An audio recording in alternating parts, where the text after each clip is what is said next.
You wake up in a cold sweat. Your chest is tight, your hands are shaking, and your mind is racing with excuses. Today I quit. But deep down, you know that's a lie. Maybe not on purpose.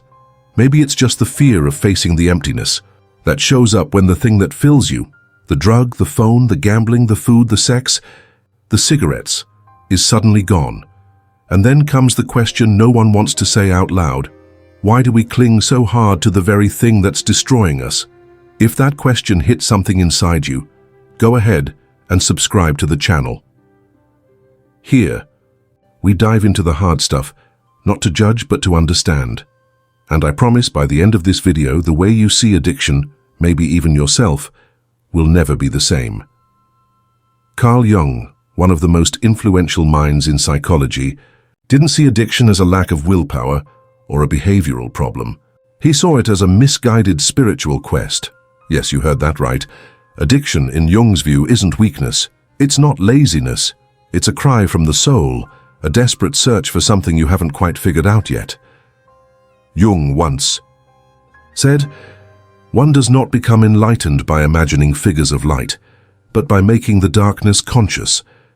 In other words, you can't grow until you face your shadow, the parts of you you're hiding from yourself. Imagine this. A man is passed out in a gutter, literally. Smells like urine, his clothes are ripped and his eyes are hollow. He's lost everything, his home, his job, his family. And now he's clinging to an almost empty bottle like it's the only thing left that matters. And if you walked up to him and asked, "What do you want most right now?" he wouldn't say money. He wouldn't say love, he'd say just one more drink. Not because he's stupid, not because he's weak, but because that's the only thing that makes his pain stop for just a few minutes. That's the level addiction works on, and Jung understood it better than most. He believed that behind every addiction is a spiritual hunger, a craving for something higher, and when that energy, that deep human need for connection and meaning, doesn't have a healthy outlet, it gets hijacked. It gets twisted into obsession. You know that friend who can't put their phone down, not even in the bathroom, or your uncle who goes full psycho if there's no beer in the fridge, or you, maybe telling yourself you'll just play for 30 minutes, and suddenly it's 4 a.m. That's not just overindulgence, that's self-anesthesia. That's someone trying to numb a pain they can't even name.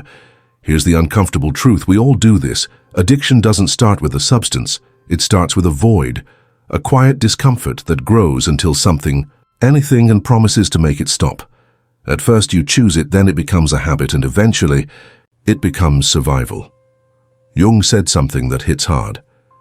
Every form of addiction is bad, no matter whether the narcotic be alcohol or morphine or idealism. Why?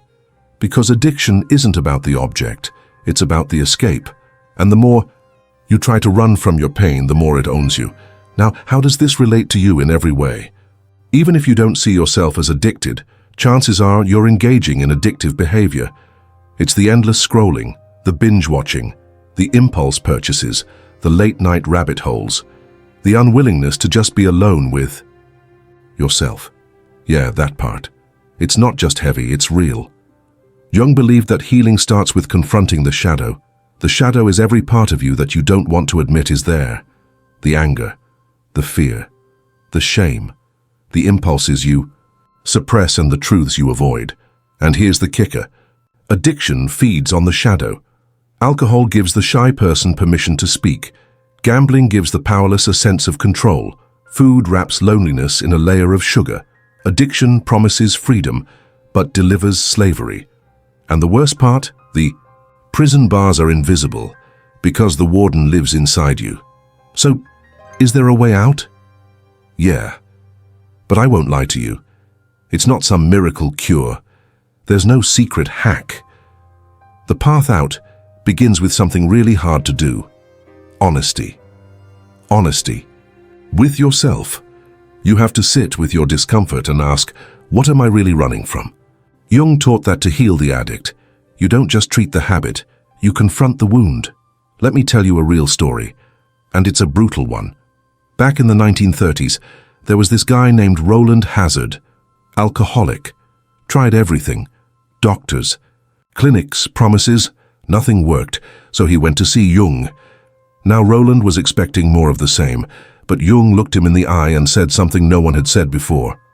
"You're not going to recover with medicine. Your case is spiritual." Boom! That one sentence hit harder than any detox ever could, and from that moment Roland shifted. He started attending spiritual groups, which later helped inspire what we now know as Alcoholics Anonymous. That's right, AA's roots trace back to Jung because he saw the truth. You can't heal just the body, you have to heal the soul. Now think for a second, how many destructive habits are you covering up with just one more time? How many times have you needed something outside yourself just to feel okay? According to Jung, addiction is a distorted form of the search for wholeness. And here's my own take. Yeah, this is opinion, not fact, but based on a lot of observation. Believe every human being feels like something's missing. What separates those who fall into addiction from those who don't? Is the willingness to face the void instead of avoiding it. Because nobody gets addicted for no reason.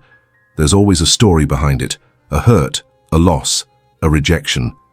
Have you ever noticed that most addicts have experienced deep trauma, abandonment, neglect, abuse? Jung would say that's because repressed pain becomes a vacuum, and your soul, desperate for relief, tries to fill it with anything that offers escape. But real relief comes from facing it. That starts with simple questions like, what am I trying to avoid with this behavior? What do I feel when I sit in silence? What part of me am I afraid to feel? Yeah, it's uncomfortable, but it's the doorway to freedom. And look, and I'm not telling you to throw away your phone or move to a cabin in the woods. This isn't about dramatic change overnight. But if something deep inside you is whispering right now, if you feel something stirring, that's the beginning. The grip of addiction weakens the moment you stop hiding and start listening. There's a quote I love, and it nails the spirit of Jung's work. The thing you most need is hidden in the place you least want to look.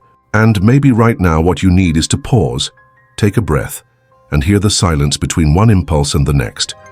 Because that space, right there, is where your freedom lives. If this video stirred something in you, share it with someone who might be fighting a silent battle. Sometimes a single conversation can be the start of healing. And if you haven't already, this is the moment to subscribe. We don't do surface level here. We go deep. Because the truth, that's where the real change begins. See you in the next one. And remember, you are not your addiction. What you choose to do with it, that's your power.